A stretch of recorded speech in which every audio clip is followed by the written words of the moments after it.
আমি কি মাননীয় শিক্ষামন্ত্রীর সাথে কথা বলছি? স্যার প্রথমে আমার সালাম নেবেন। আসসালামু আলাইকুম স্যার। আমি এইচএসসি বেস 2026 আর আমার ছোট ভাই এসএসসি বেস 2026।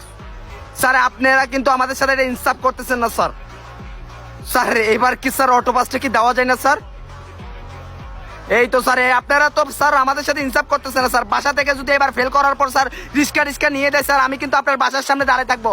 আমার ছোট ভাই আর আমি কিন্তু যাই না আপনার বাসার সামনে দাঁড়িয়ে থাকবো স্যার। আপনার যেখানে যাইতে ইচ্ছা করে আমাদের রিক্সাতে করে যাওয়া লাগবে স্যার। দেখেন স্যার আপনারা কিন্তু আমাদের সাথে ইনসাফ করেন নাই স্যার। ঠিক আছে স্যার, ঠিক আছে আপনারা যেটাই করছেন মেনে নিছি স্যার, আর কোনো অভিযোগ নাই স্যার। তারপরে একটু চেষ্টা করবেন আর কি স্যার, যদি অটো পাসটা দেওয়া যায় আর কি।